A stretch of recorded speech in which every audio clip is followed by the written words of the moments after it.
This is Joe Basso for Music Radar, the place for music makers, and I'm speaking with Daron Malakian, guitarist for Scars on Broadway, and of course noted guitarist with System of a Down.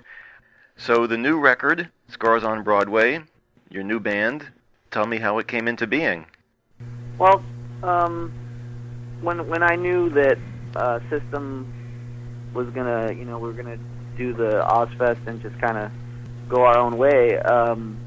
I write songs, and I wrote the majority of the songs for System of a Down. So I needed a place to, I needed a home for my songs. I just couldn't sit there and write songs and just sit there. So I knew I had to put together a new band. That kind of is how it all originated. And also at the same time I knew I wanted to do something that was kind of more towards a rock direction. I guess less songs like Funny and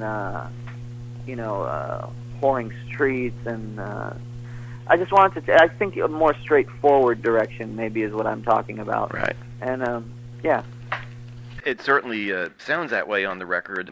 The herky-jerk time signatures of your past work, the chugging guitars, they're largely absent. There's more of a straightforward kind of swaggering musical attack. It's just where I've evolved as a writer. Whether this album was going to be the new System album or was going to be, a Scars album, which it is, but my writing was taken that direction either way. That's just, kind of how it worked out. I think when I was writing Mesmerize and Hypnotize, I wrote a few songs that I saw my writing starting to take a turn on that record when I wrote Lost in Hollywood or She's Like Heroin and Hypnotize, Soldier Side, just songs that were, I guess, more on the moody tip. I just, I kind of see this album as an evolution from that. What is the status of System of a Down right now? I've read various things that it's hiatus, it's a separation. Well, I use the word separation. I mean, everybody in the band uses a different word. I use the word separation because, some people get divorced and some people separate.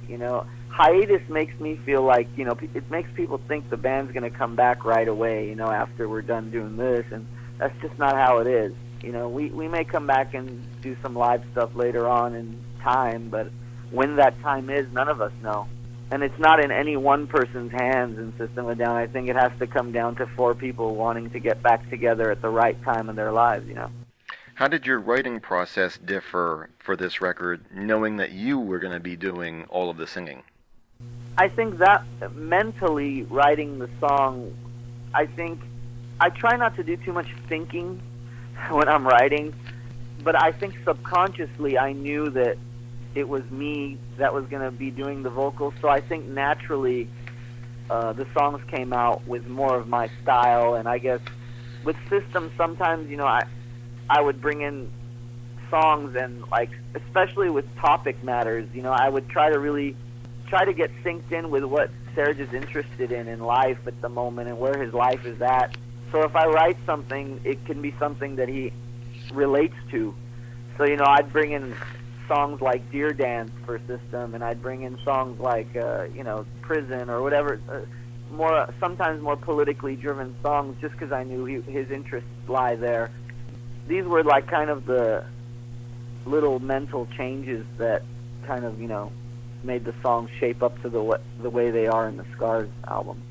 Well, musically, it sounds like you're having a blast and evolving in a lot of ways. There's songs like 3005. It sounds kind of Bowie-esque, a little Eno-esque.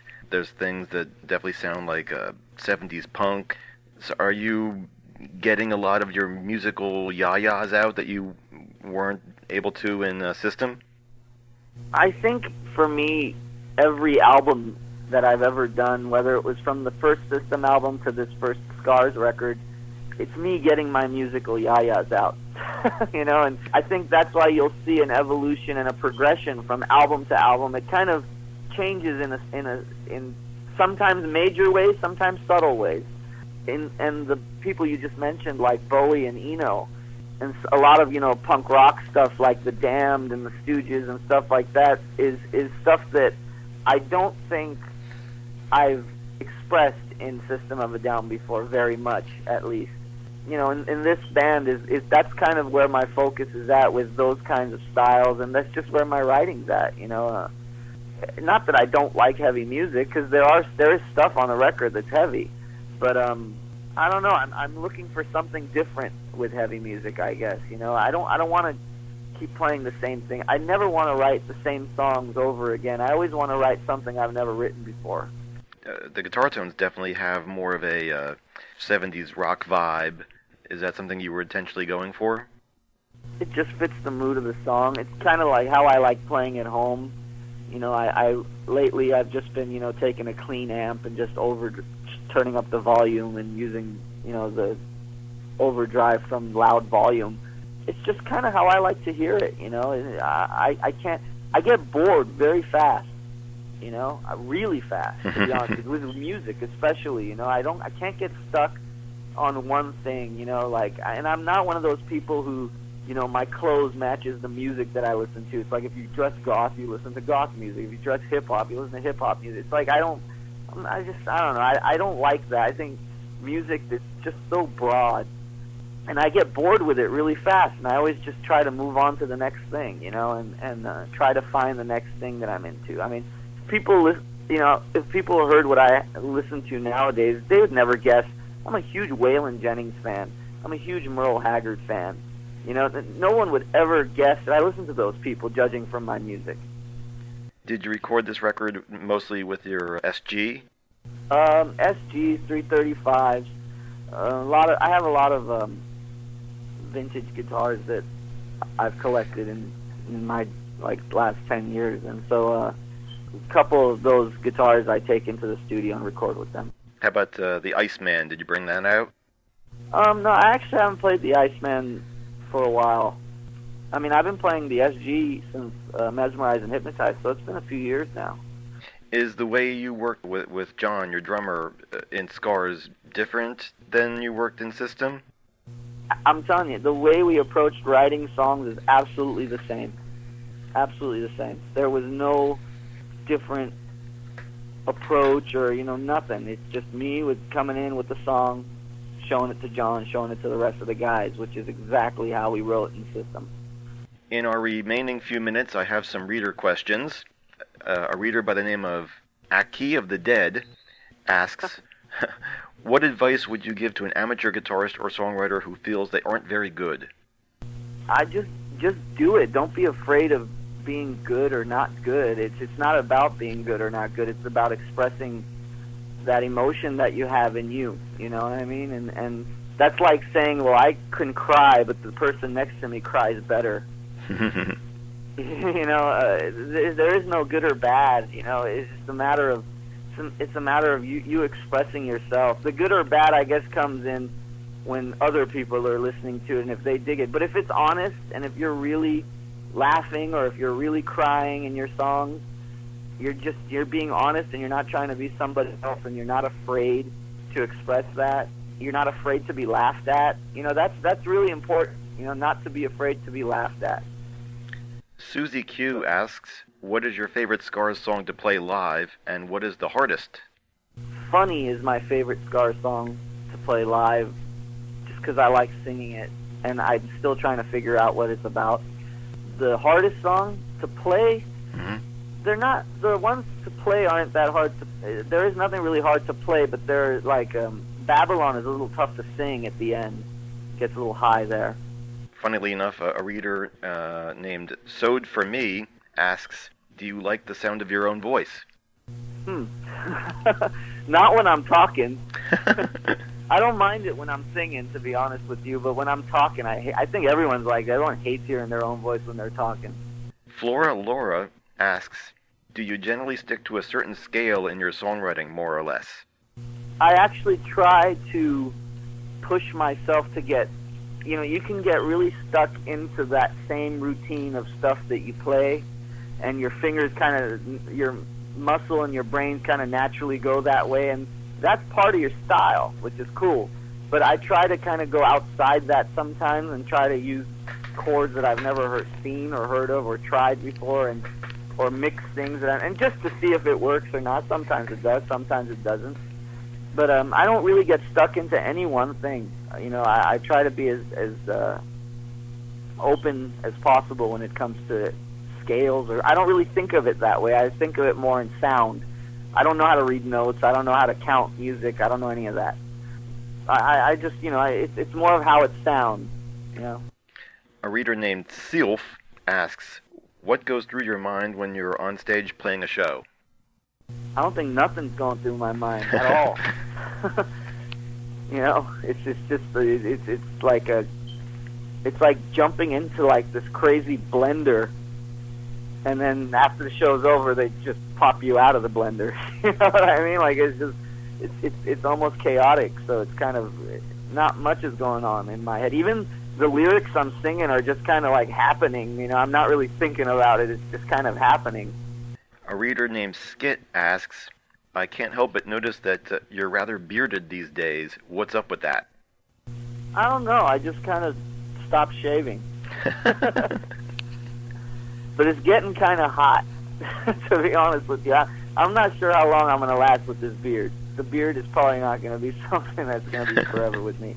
But as of right now, I'm kind of, you know, I was contemplating on shaving that like 2 nights ago, but I talked myself into keeping it because it's taken so long to grow. But I just feel like one night I'm just going to shave it, and I'm going to jump on stage and everyone's going to see my face again.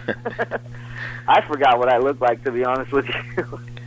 A reader by the name of Hack Thesis asks, can you beat your own song on Rock Band? I've never played Rock Band. I play a lot of video games, but I never play that one.